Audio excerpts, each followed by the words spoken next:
I'm Cyndy Guerrero. And I'm Tomas Guerrero. And together we're bringing you voices from around the university to talk about things that matter to you, our students. This is RGVoces. For some more insight on today's topic, stay tuned after the first part of the podcast for a special interview with another voice from around the university.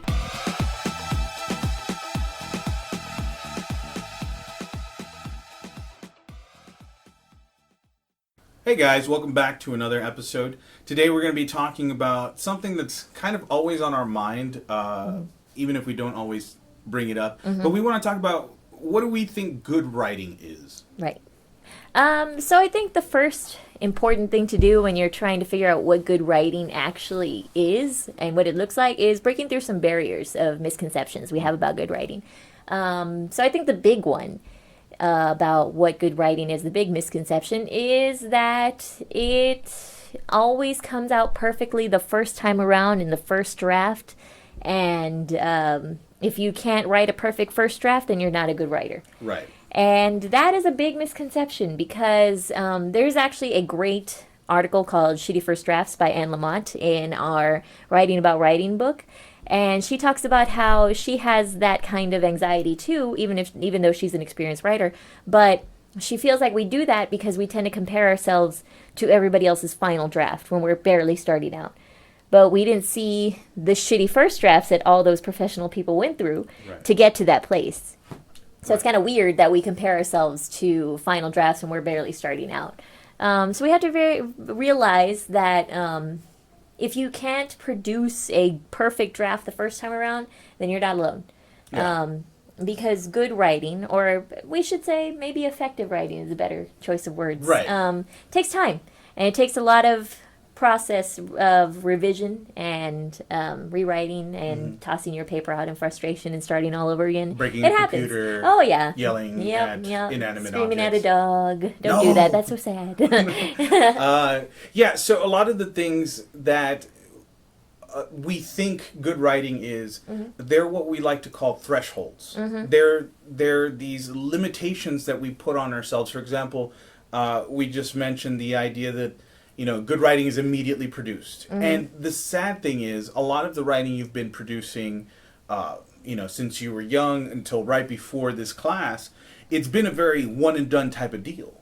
It's been, I give you 30 minutes, or you get 30 minutes, and then you have to write a perfect draft, turn it in, you get graded, that's it. Right. And we come to believe that is what good writing is. It should be a one and done type of deal. You have to have a perfect introduction, all of these things. And what's happening is we're kind of putting limitations on our writing abilities. Right. And even the idea that we say good writing is a threshold we need to get past. And my colleague, my wife, just brought up a really good point, which was the idea that we should start moving away from that concept of good and bad and start using words like effective versus non-effective. Right. And that makes a big difference in the sense that when you say something is good or bad, you're essentially saying something is worthwhile and something is not. Right. But when you say effective versus non-effective, we can take non-effective things and turn them into effective things. Right.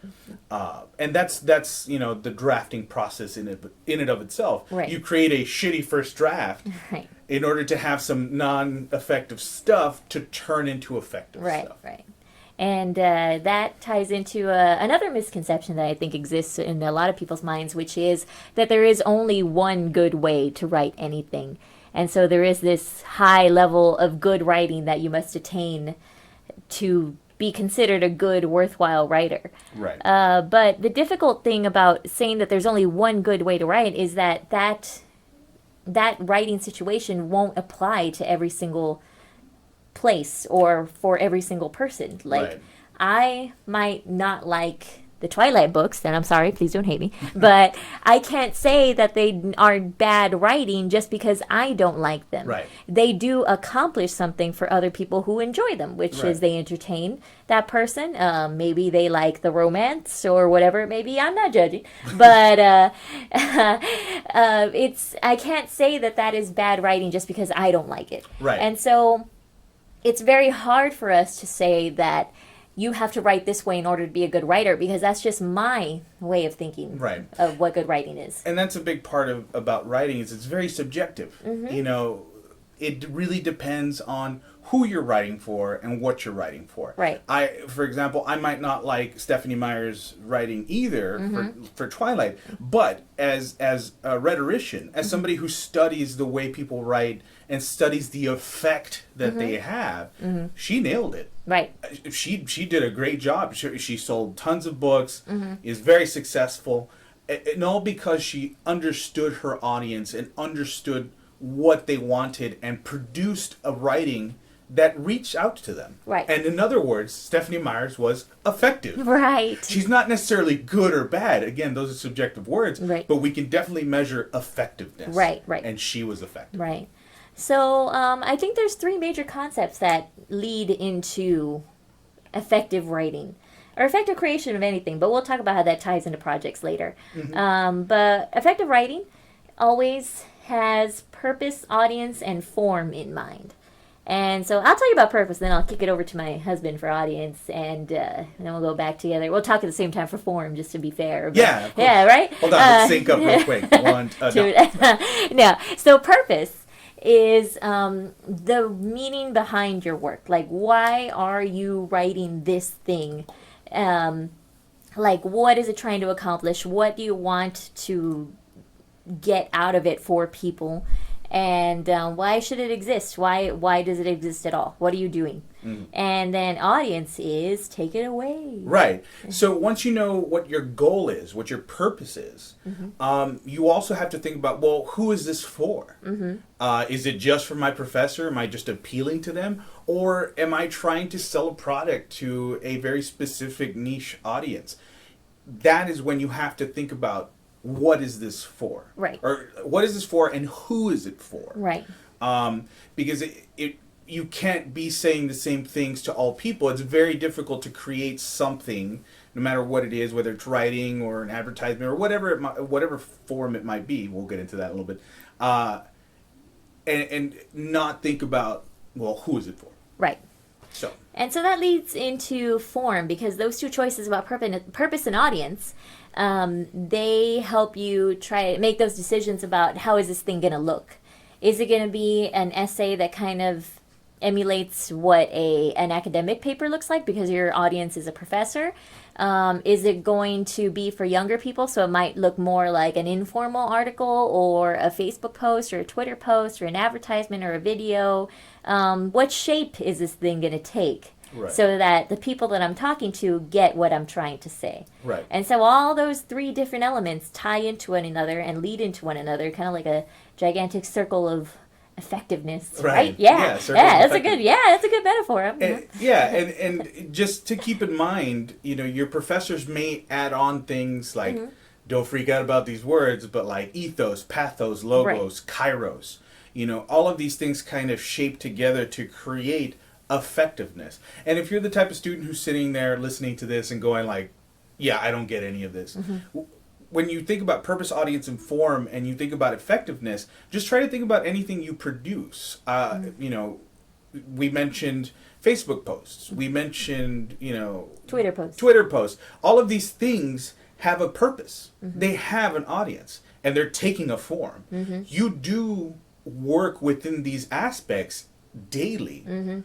If not hourly for some people, because you might be on your phone right now as we're talking, right, trying to produce something. Right. Even if you think it's non-academic, you're still operating within these realms. Right. And all we're trying to do is make you more aware of these things, so that when you actually start producing writing, you can think about, well, how do I make this writing more effective? How do I think about, is my purpose being accomplished for the audience that I want, and is the form working for them? Right. And that leads into our next point, which is that the reason why we do this way instead of just telling you how to write is because these kinds of terms can be applied to any sort of situation that you might be in. Whether it be a different kind of professor who has different rules, or any other professor in different kinds of classes, like your history classes or your philosophy classes or whatever it may be, you can always figure out what your purpose and audience and form is for that particular situation. So instead of just giving you one good way to write and then it might not apply to any other situation, we give you the, I guess the skills you need to transfer all these choices into different situations. Right. I like to give the imagery of like, I'm creating a mental toolbox of these tools that you already have and use all the time. And our goal is for you to apply these tools in different situations so that you can be the most effective writer or producer that you can be when you're operating out in the academic level and in the professional level. Right. So if you get challenged with something you've never done before, we hope that this class makes you feel like you have these mental tools that you can turn to and go, I've never done this before, but I'm going to try doing this particular thing and think about this particular audience when I create this particular form. Right. So to wrap this one up, I guess what we think good writing is not so much good writing as it is effective writing that keeps purpose and audience informed in mind and breaks through those misconceptions that tells you that you cannot accomplish good writing. And I'm doing quotation marks, but you can't see. They're there, though. Yeah, they I are. saw them. Oh, yeah, they exist. And but instead of doing or saying that you can't produce good writing, you tell yourself, I have the tools to produce an effective piece of writing for a specific audience because I know the skills I need to do that. Right, exactly. All right, guys, thank you again for listening. Again, we'd like to reiterate, if you have any questions about anything you heard right now, or even some things that maybe we didn't bring up and you thought, you know what, these guys should address these things, shoot us an email. Oh, yeah. Get in contact with us. Ask your professor to tell us off and tell us how we're wrong. I'm kidding, of course, because they would never do that. But yeah, just contact us, ask questions, and we'll see you in the next episode. Goodbye. Bye. My name's Thomas. I'm here with Cyndy, and we have a special guest, Charles McGregor. Charles, you're here to talk to us about a very important question. What is good writing? So we're talking to our students. We asked that question. What should we talk about? One important thing I think we should talk about is how about audience awareness and how we can fit our writing into that conversation audiences are having. Okay. Really thinking about writing is not just checking certain boxes and waiting for the grade to come back to you. But like really identifying a need in a specific community and hoping that our ideas can contribute them. Obviously that lofty goal is not, I'm not expecting that to happen in one semester, right, of teaching 1301 or 1302. But my hope is that students walk out of my class with something potential that they could continue working on in a certain context. Right. Take with them so that it's not just like, oh, we did this one thing in 1301 and 1302. Now I'm just going to wing everything else. Yeah. Right. Or just take my 1301 paper and apply it to 1302. Nice try.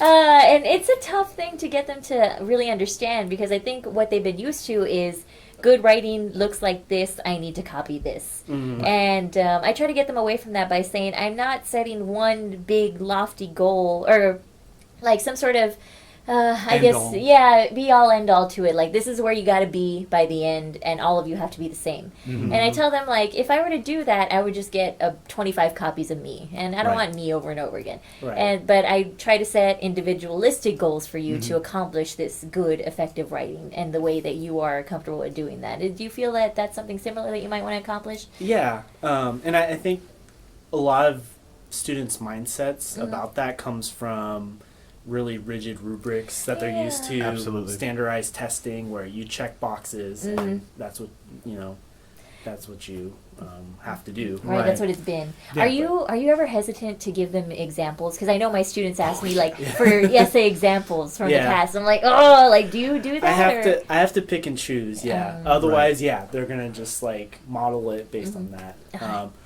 Some of the stuff I do give examples for research questions. I definitely give them that. And I show them strategies on how to maybe begin an essay or begin a research paper.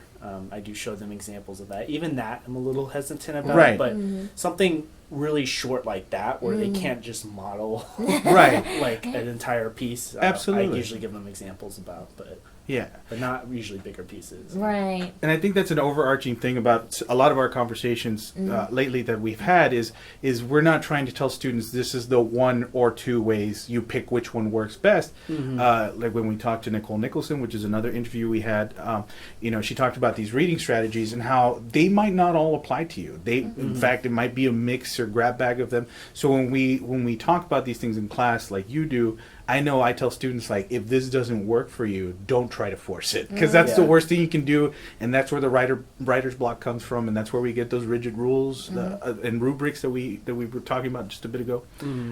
So it's important for anybody listening to this just to keep in mind, like, we're not trying to tell you that there is one way to do stuff, because that's the opposite. And a lot of our class is exploring these options, and even sometimes creating your own. I know some students go, I don't do any of this. And for some reason it works, and we look at their work, and I go, you know what? Keep up whatever it is you're doing. You might want to do research on that. So yeah. And I think it's important to note, and a lot of professors are like this in the writing program, we're not expecting perfection. Like, and in a lot of ways, as long as you're just kind of following the process and following drafting and stuff, that's mostly what we're going to grade you on. Right. We're not expecting a publishable paper or, or something, because no research person does that in a few months. They usually do it after a few years. So. Yes, exactly. Yeah. I'm going to put you on the spot. But do you have any readings that you can recommend to students about the concept of good writing and what it might look like differently than what they're used to? Told you I was going to put you on the spot. Because I know you said rigid rules, and it just came up to my mind. Mike Rowe's rigid rules. Yeah, and flexibility. I like that one. Is there one that you maybe like? I think even though they're talking really about rhetorical reading, Haas and Flower. That's a good one. Yeah. Because it talks about, it talks a lot about how we think about they want students to think about a reading, but you can also, when reading it, inverse it and be like, okay, how do I write to speak to a larger, to get my writing into a larger conversation? Right. What is my intention on writing? So they're telling you that you should read that way, but you can also flip it and think about, okay, how would I write in this way? Like, what intention should I set? What larger conversation about this issue am I getting myself into? Right. Who am I addressing as an audience? Right. Yeah. I do like that one. And this is for both of you. When I talk to students about who is your audience, they often give me this blank look of like, everyone? and the easiest thing I point out is like, well, not everybody wants to read what you have to say, and that's not a punishment on you, that's not a judgment on you. So how do you address the idea of like focusing in on an audience that is,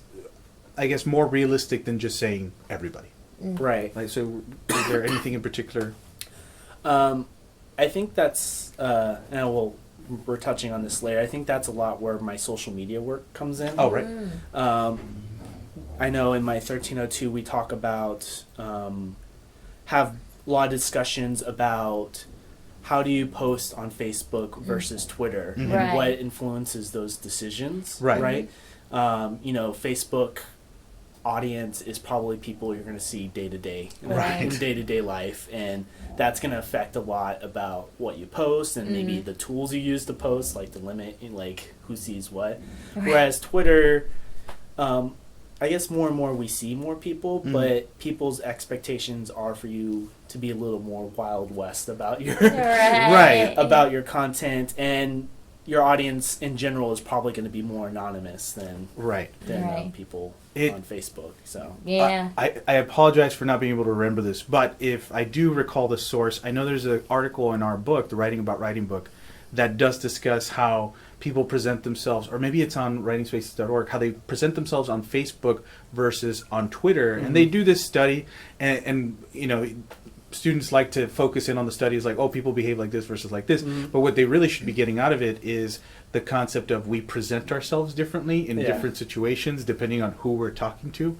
And I have this spiel that maybe I'll record later, where I tell them, like, imagine the craziest thing you've ever done that is borderline legal. Don't say it out loud, of course. And then imagine telling your best friend, and most of them are like, well, my best friend was probably there. And then I go, okay, now imagine telling your parents. And they go, oh.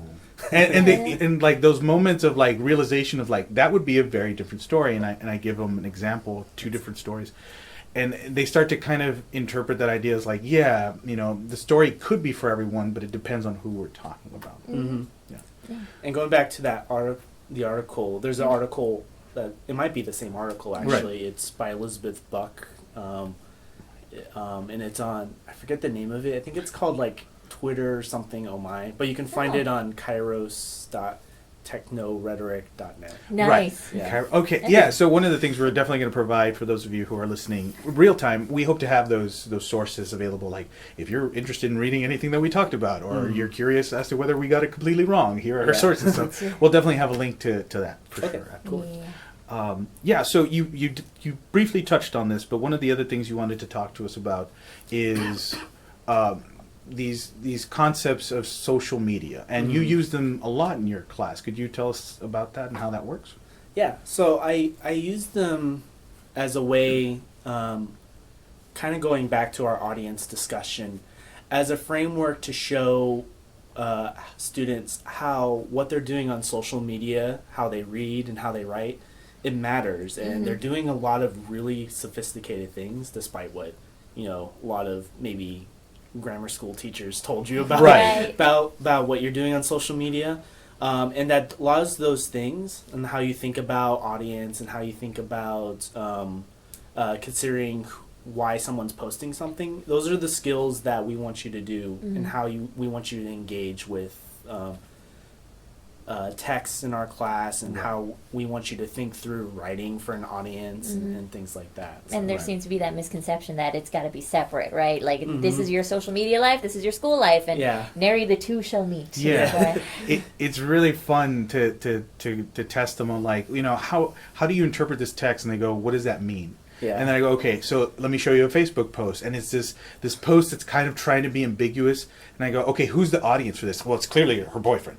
It's like, where does it say her boyfriend? I was like, well, it doesn't say it, but you can tell. Yeah. And so they don't realize that they have these skills. Yeah. And and you're trying to bridge those skills into, well, let's look at this text. Who is the audience there? And they go, is it this? Like, and you know, sometimes it is kind of an ambiguous answer, but the idea that they're starting to try to extrapolate that idea without being told this is the audience. Yeah. I think it's an incredibly powerful skill that they don't realize how much they've honed in. Yeah. Yeah. And I think in high school they've been taught, you know, identify what the thesis statement is, identify this part of the essay, and then their job's done. You know, they think their job's done. And so that's the biggest transition, and I think that's why I use social media is it helps them think through a lot of those critical reading skills and how they are already doing it, and how it could be done also in the classroom as well. Right. Absolutely. I remember I did this a couple of times in my classes when I would have them tell me what their research paper was about after they've been working on it for a while in a Twitter post. And it was back in the day when it was only 140 characters rather than 280 now, right? So they were like, what? So, and I was like, first of all, it'll help you realize what is the meat and potatoes of your research. Like, what are you trying to say? And second of all, it is a bit of a challenge. And so they were like, Miss, can I do hashtag blah, blah, blah, blah, blah. Like, do whatever you need. You're making these rhetorical choices. But I think they had fun with it. And I think it's that challenge of bridging that gap between their two levels of understanding these two things. Like, I can use this skill that I have over here where I make my thoughts succinct and clear, and I can apply it over here in my college work that might be a little more abstract. Right. I always find it funny when I go, define rhetoric for me, and they can't always do it, even if they've had me for 2 semesters or like had other people. They don't really know, but then they do things like that where it's like, well, I'm going to transform this into a tweet. And they don't realize it's like, well, you're making rhetorical choices. When you chose that hashtag, that was a rhetorical choice. When you chose the wording, rhetorical choice. When you chose the format, the genre, all of those are rhetorical choices. So yes, I sometimes feel bad that at the end of the semester, I go, define rhetoric for me. And they kind of all still give me that same glossed over look. But I know that through their work that they have made these choices. And sometimes it's about, okay, well, why did you make those choices? And they go, well, aside from thinking it's cool, I also thought that. And I was like, okay, good. So we've moved beyond that. I just did it because it was cool. Yeah. If they can't define it, at least they can do it. Yes. So that's one level of reaching. Yeah.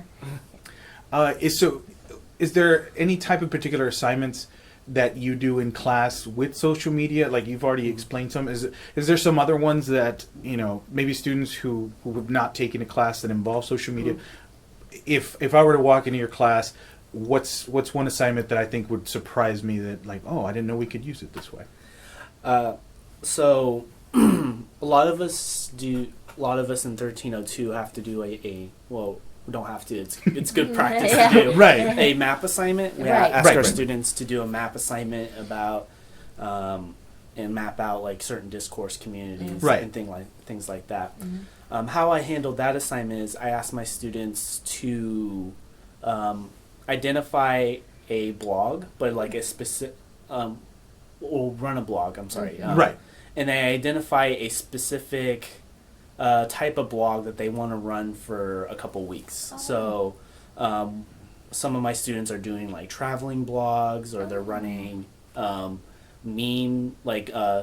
relatable memes to college students blog, or like sports blogs and things like that. And they're along the way, so they're running those blogs, and they have to do 5 posts a week, and they have to write with the understanding of who their audience is and stuff, and that stuff comes easy to them. Right. And then they reflect in separate essays, like what moves am I doing? Like Right. we read an article like about discourse communities or about rhetorical reading. How does that connect to what you created? Yeah, and so that's how we handle reading assignments, and Oh. I feel like they understand it a lot better when they're like practicing it and then reflecting on it. Right. Like, oh, that's what that's Right. what Right. recognizing an author, the attention of an author. It's a troll one. It's a Right. troll ranting on Facebook. Right? Right. That sounds really fun. Yeah, one of the things that I tell them is the things that I'm always revising are these activities for you to do, and I don't revise it because I get bored with it. I want you to be able to walk in after reading something, conduct an activity, and then reflect on it and realize, oh my God, these things that we did and the reading that we had, all of them connected somehow. Yeah. And it not only connects to the work that we did, but it connects to these things outside. And I say outside, but like I mean like social media or anything that they think, like earlier you mentioned, nary the two shall meet, the real life and the academic. But I try to bridge that for them. And I think using social media is like a brilliant way of having them do what they read about and then reflect on it. Yep. Yeah. Absolutely. And it's important for them too, because like I said, they've been told like it doesn't matter what they're doing, Right. but to be aware that it does matter, and Right. to be aware that their grammar skills aren't gonna fall off the face of the earth if they keep doing Facebook. Mhm. Like I tell my students every year, you may have been told this, but I've never had a research paper where a student dropped an LOL in unless they had like a specific reason of doing it. Right. Most students know that the context of a research paper is, I write this way in Facebook, just like they know with different platforms too, that this audience on Twitter is different than Facebook, and I'm going to post different stuff. Right. So identifying that genre and the difference between them. I love to tell my students, so if I got on Twitter and I tweeted 8 times in an hour, am I doing a good job? And they go, no. It's like, wait, why not? Is it against the rules on Twitter? It's like, will I get banned? They go, no. So why is it bad? And they kind of identify as like, well, it's because you can't, like, that's too much for your audience. And they start realizing, like, because in that genre you have to be like, there's a time frame for everything. It's like, oh, Kairos, you mean? And they're like, oh, and they start realizing all these moments of like, they've identified these rules, whether they're like straightforward or written or not. And I like using the idea of, how do you know a meme is used incorrect? Have you ever seen a meme used incorrectly? And they go, yeah. And I go, how do you know those rules? And they go, what do you mean? And I'm like, well, was there a convention of memes? Like, where you all agreed confession bears used this way? And they go, no. It's like, well, how do you all know? Yeah. It's like, well, we look at them, and then once we figure it out, we use them. It's like, so you were reading rhetorically in order for you to understand that genre, and then you utilize that genre. And they go, oh man, we learned something today. Yeah. So it is a very useful tool to use social media to get them to realize these skills that they have, because especially when they've been told in the past, like, this doesn't matter, this is actually bad for you. Yeah. That's actually quite the opposite. Yeah. And they're reading and writing more than any other human civilization ever. Right. Oh, if they for sure. recognize that they're that's what they're actually doing on Right. social media is Right. reading and writing in these important ways. Right, creating Yep. more than anybody else could have shared before. So Mhm. yeah, absolutely. All right, so we've reached kind of a end of our conversation, but I wanted to ask Charles, like I do all of our guests, is there anything you want to tell our students directly, talk to them directly? Any final thoughts that you have about anything that you want to share with them? So, is there?